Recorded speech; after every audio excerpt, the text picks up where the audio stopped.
All right, picture this.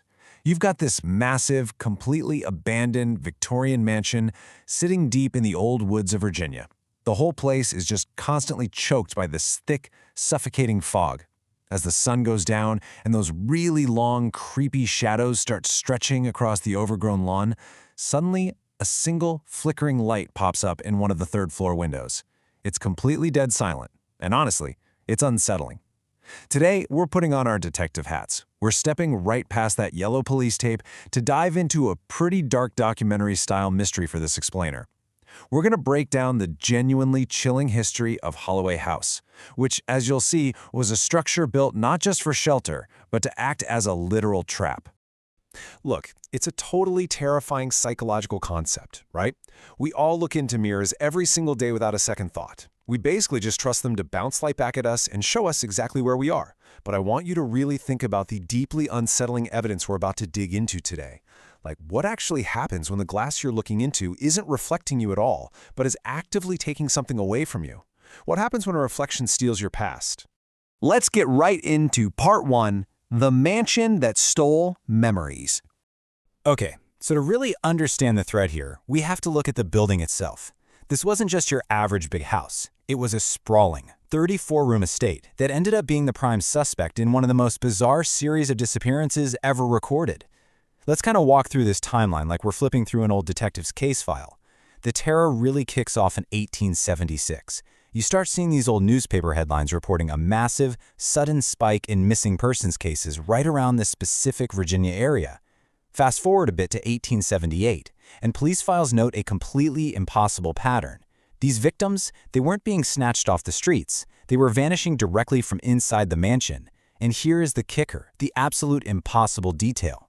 The empty rooms they vanished from were consistently locked from the inside. No forced entry, literally zero escape routes.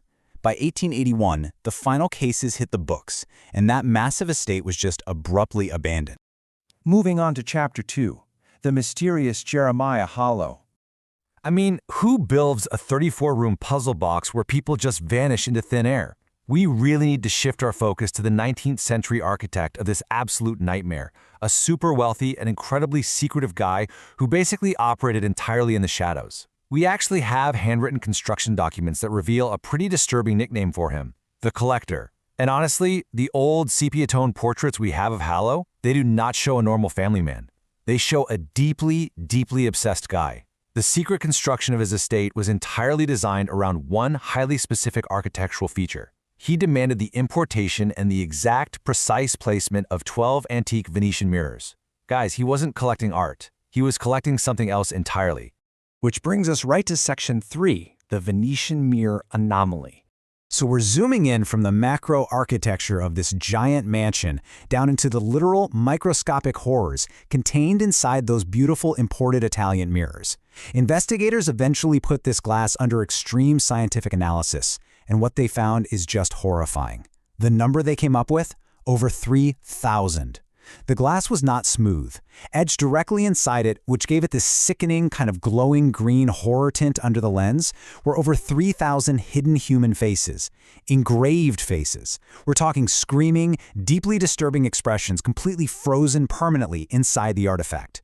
And honestly, this brilliantly illustrates why these specific objects were so exceptionally dangerous. The evidence log of documented mirror anomalies is it's wild.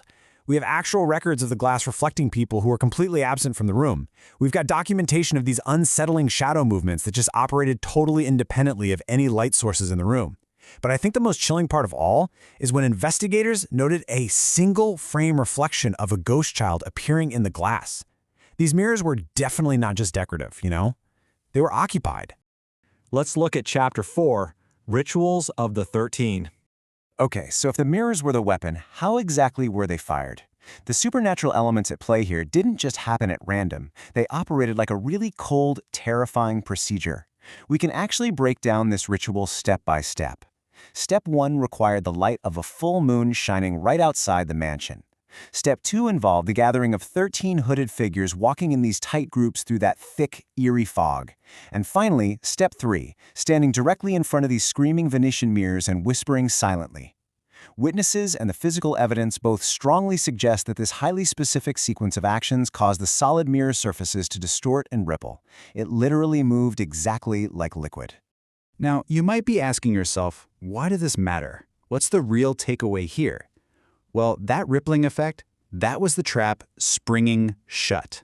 This supernatural distortion wasn't just some cool visual trick, it was an active mechanism that directly triggered severe memory loss in anyone standing there. And that right there is exactly why people vanish from inside locked rooms. This wasn't your standard run-of-the-mill haunting. No way. This was an active, supernatural theft of human memories, basically stripping victims of their entire past until there was literally nothing left. Fast forward to Chapter 5, the 1972 Paranormal Investigation. Nearly a whole century after those original locked room disappearances, a lone paranormal investigator decided to try and map the dark hallways of Holloway House. Just picture being this guy, stepping into the pitch black, armed with nothing but a standard flashlight, some vintage cameras, and clunky audio recorders. The sheer suspense captured on his audio and video logs is immense. As he pushed deeper into the claustrophobic darkness of that 34-room estate, his equipment just began to violently fail. The recordings captured this severe, heavy static interference. But far, far worse, as he panned his camera past those Venetian mirrors in the dark, the camera flashes illuminated extra unknown figures standing directly behind him in the reflection. Figures that absolutely were not in the room with him. And then came the blackout. In the completely frantic final moments captured on his audio log, you can clearly hear the violent, rapid flipping of the investigator's journal pages in the pitch dark. When that journal was eventually recovered from the empty, internally locked house months later, there was a final message aggressively carved right into the paper: "Bring them back now." It's the kind of mystery that really gets under your skin, leaving us with this lingering, provocative thought. Tonight, when the house is totally quiet, and you walk into your bathroom to wash your face, who exactly is watching you from your own mirror? Thank you so much for exploring the dark history of Holloway House with me today in this explainer. Stay curious out there, and, for sure, stay safe.